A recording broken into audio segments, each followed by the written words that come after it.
या देवी सर्वभूतेषु शक्तिरूपेण संस्थिता नमस्तस्यै नमस्तस्यै नमस्तस्यै नमो नमः। जय माता दी, जय माता छिन्नमस्ता। प्रिय श्रोताओं, आप सभी को गुप्त नवरात्रि के 5वें दिन की हार्दिक शुभकामनाएं। आज गुप्त नवरात्रि के 5वें दिन महाविद्या माता छिन्नमस्ता की पूजा आराधना की जाती है। तो आइए पूरी श्रद्धा और भक्ति के साथ माता रानी के चरणों में नमन करते हुए सुनते हैं माता छिन्नमस्ता की कथा। तो प्रेम से बोलिए जय माता दी, जय माता छिन्नमस्ता। आज गुप्त नवरात्रि के 5वें दिन छिन्नमस्ता माता की पूजा की जाती है। छिन्नमस्ता देवी 10 महाविद्याओं में से एक हैं। इन्हें महाविद्याओं में प्रचंड नायिका के नाम से भी पूजा जाता है। मान्यता है कि ये शत्रु नाश की सबसे बड़ी देवी हैं। कुछ विद्वान तो यहाँ तक कहते हैं कि भगवान परशुराम ने भी इन्हीं विद्या के प्रभाव से अपार बल अर्जित किया था। भगवान शिव इनके कबंध हैं। देवी के स्वरूप पर दृष्टि डाले तो उनके एक हाथ में अपना खुद का मस्तक है और दूसरे हाथ में खड़ग धारण किए हुए हैं। देवी की आराधना से आयु, आकर्षण, धन और कुशाग्र बुद्धि मिलती है। रोग मुक्त और शत्रुनाशक के लिए माता छिन्नमस्ता की आराधना सर्वोत्तम लाभ देती है। पुराणों के अनुसार यह देवी प्राण तोषिनी है। इनका शुद्ध हृदय से विधिवत पूजा करने वाला व्यक्ति शत्रु बंधन से निश्चित ही मुक्ति प्राप्त कर लेता है।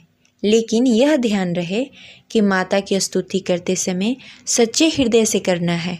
दूसरे का नुकसान करने के लिए अगर आपने पूजा किया तो उसका उल्टा फल प्राप्त हो सकता है।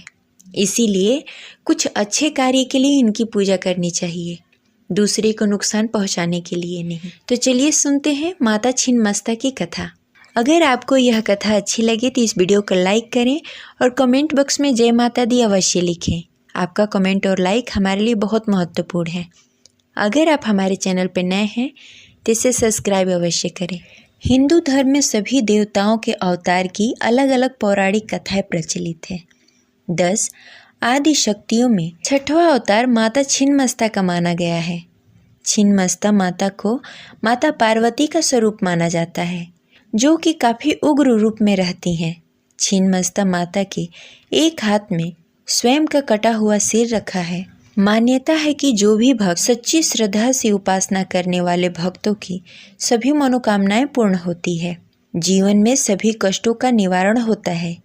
चलिए जानते हैं माता पार्वती की छिन्नमस्ता माता के स्वरूप की पौराणिक कथा। एक बार माता पार्वती अपनी सहेलियों के साथ भ्रमण पर निकली।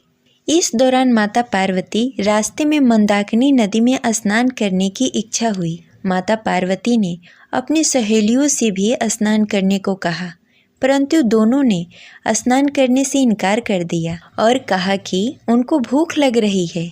इस पर माता पार्वती ने उनको कुछ देर आराम करने को कहा और स्नान करने चली गई। माता काफ़ी देर तक स्नान करती रही। इसी बीच दोनों सहेली कहती रहीं कि उनको भूख लग रही है, लेकिन माता ने दोनों की बात को अनसुना कर दिया। इस पर दोनों सहेलियों ने माता से कहा कि माँ तो अपने शिशु का पेट भरने के लिए अपना रक्त भी पिला देती हैं, परंतु आप हमारी भूख के लिए कुछ भी नहीं कर रही हैं। यह बात सुनकर माता पार्वती को क्रोध आ गया और नदी से बाहर आकर खंडक का आवाहन करके अपने सिर को काट देती हैं, जिससे उनके धड़ से रक्त की 3 धाराएं निकलने लगती हैं। 2 धाराएं दोनों सहेलियों के मुख में गिरती हैं, तीसरा धारा माता के स्वयं के मुख में गिरती है।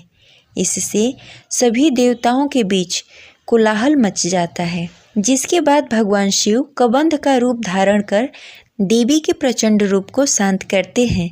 तब से माता पार्वती के इस रूप को छिन्नमस्ता माता कहा जाता है। हिंदू पंचांग के अनुसार वैशाख मास के महीने में छिन्नमस्ता जयंती मनाई जाती है।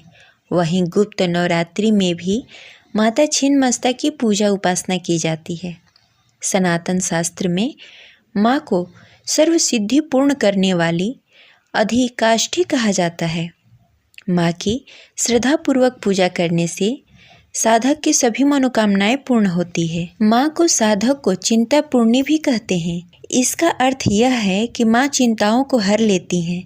ऐसी मान्यता है कि माँ के दरबार में सच्ची श्रद्धा और भक्ति के साथ जो भी भक्त जाते हैं उनकी मनोकामनाएं अवश्य पूर्ण होती है।